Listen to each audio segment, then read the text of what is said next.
Cessé Komé, un autodidacte au sommet.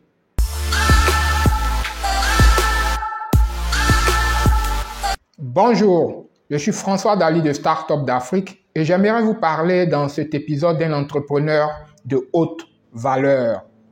Une personnalité affable, simple, mais un homme d'affaires aguerri et résilient. En effet, il y a quelques années, j'accompagnais un architecte turc dans quelques-uns de ses projets en Afrique. Pendant que nous étions sur le chantier du Cinotel à Abidjan, dans le quartier du Plateau, nous avons profité pour discuter avec des acteurs locaux sur d'autres projets à venir.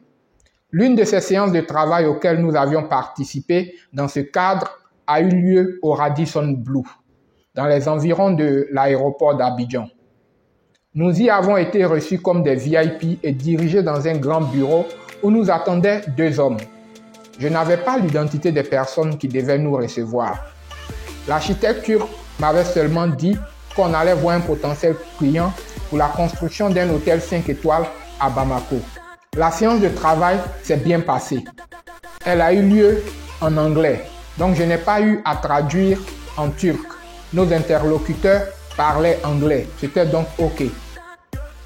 Ça faisait un moment que j'avais quitté la Côte d'Ivoire, donc je ne savais pas que l'une des personnes que nous avions en face de nous était le propriétaire du Radisson Blu Abidjan. Notre deuxième interlocuteur qui m'a remis une carte de visite était un homme d'affaires malien connu pour son discours en faveur de l'investissement dans l'agriculture, notamment agriculture versus immobilier. Tout s'est bien passé lors de la séance de travail, mais quelques jours plus tard, les choses devenaient intéressantes. En effet, quelques jours plus tard, je suis tombé sur un article relatant la biographie du propriétaire du Radisson Blu. Une biographie impressionnante d'un self-made man qui avait bâti ses affaires en partant de rien et au prix d'un courage et d'un sens des affaires honorable.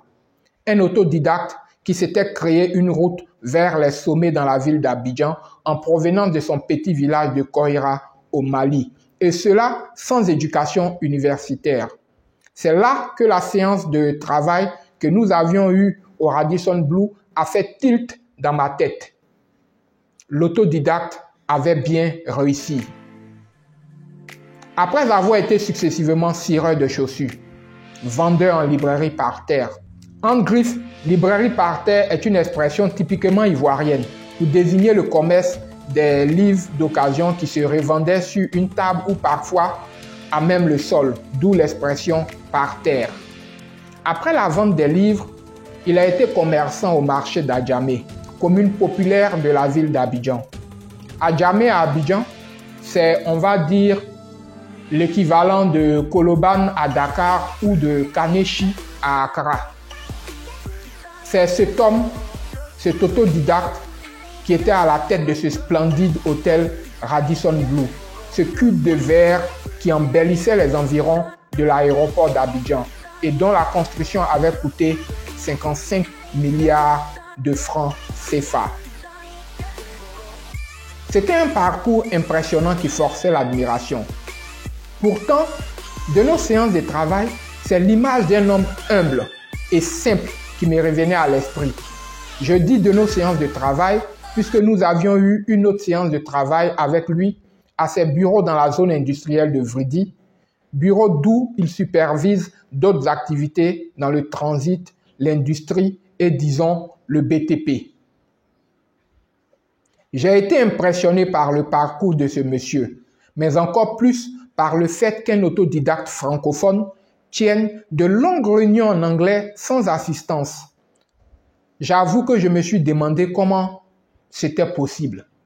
J'avais participé à plusieurs réunions avec l'architecte turc, plusieurs réunions avec des diplômés de grandes écoles, des diplômés d'écoles de renom, mais j'étais à chaque fois obligé de traduire en turc pour que la communication soit parfaite entre les différentes parties.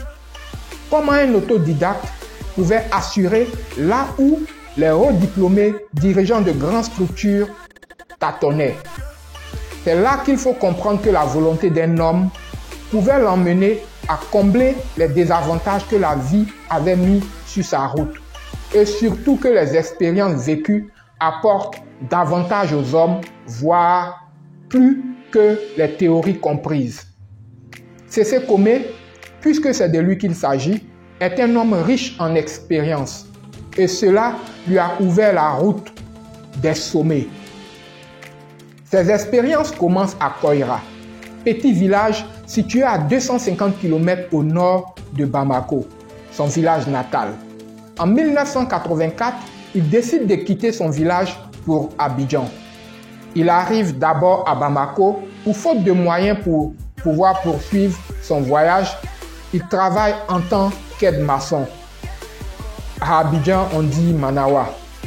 Donc, en tant qu'aide-maçon, en tant que Manawa dans la capitale malienne, il économise tout son salaire du mois, qui est alors de 15 000 francs CFA, pour reprendre la route d'Abidjan.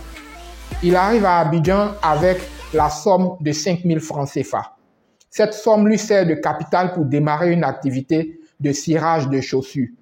Il se base sur son activité de cireur et des économies qu'il réalise pour se lancer dans la revente de livres d'occasion. Quelques années après, il devient commerçant dans le textile et les vêtements au grand marché d'Adjamé. Les activités se passent bien jusqu'à ce que survienne un incendie au marché d'Adjamé. L'entrepreneur malien perd tout.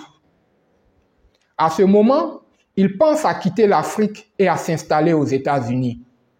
C'est plutôt à Abidjan qu'il restera et continuera ses affaires qui, avec le soutien de ses fournisseurs, reprendront de plus belle.